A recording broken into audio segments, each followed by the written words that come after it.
Let's discuss this now with Rida Lyammour in Washington, D.C. He's a senior fellow at the Policy Center for the New South. Rida, thank you for joining us on this program. Now, this four-day forum that's been running this past week to try and get this country back to civilian rule, I mean, without everyone taking part in it, how is that change even possible? Yeah, I think there is a lot of positives about this meetings that happened in Bamako and the last few days, and the results today. Few recommendations that came out from these discussions, but if we look at the track record, and the similar meetings took place in 2017, 2019, and the problem is not coming up with fancy recommendations to come out from the conflict, but how to implement those recommendations and to move forward. So that's the big question. Like the main recommendations right now that came out today is to the date for the next elections to transition to a civilian rule. But there is no set date in the recommendations. So they give the date between 6 months and 5 years. That does not give a precise deadline. Second, the new constitution. Third, they're also talking about the reform regarding the political parties and the system, how it's being financed, those political parties. So all those recommendations are not new. We have seen them in the past, but the problem is the implementation of these recommendations. And the problem doesn't just concern Bamako, the capital. The main issues are happening elsewhere in central and northern Mali, where the conflict is taking the lives of innocent civilians. And that's what I wanted to touch on, because, of course, it's the people of this country who have been suffering the most. It's not just the political instability, the military rule, it's also the security threat.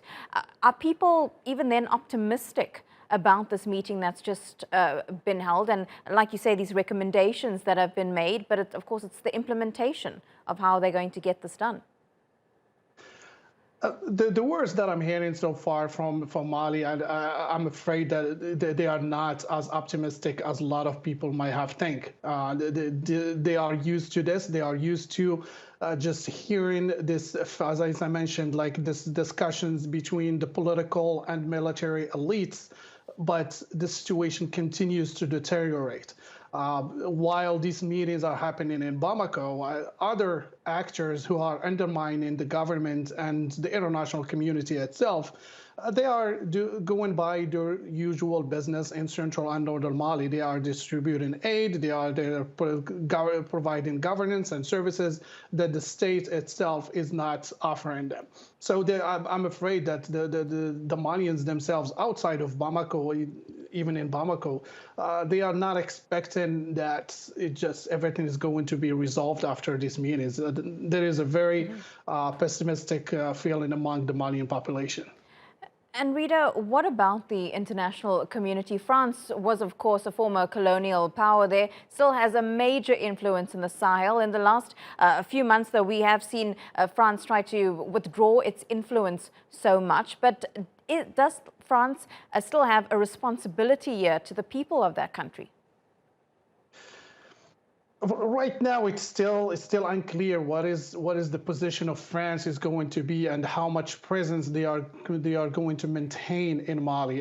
They continue to say that they are not abandoning Mali and abandoning the Malian people after being there for almost 9 years now. I think the question of how their existence is going to be in coming years, because there is a need to adjust of the strategy that clearly did not work. It might have achieved certain results, killing the key figures of jihadist groups, but when we look at the security situation and humanitarian situation in the country and throughout the Sahel, it just continues to deteriorate. So there is a need of reshaping and looking at the strategy, previous strategy, and come up with something that is more reasonable and is going to work.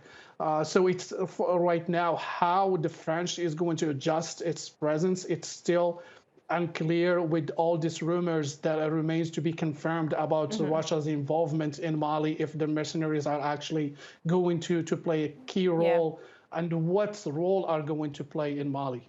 Yes, still a lot that needs to be decided and needs to be looked at. Rida Lyammour, thank you so much for your analysis. Much appreciated.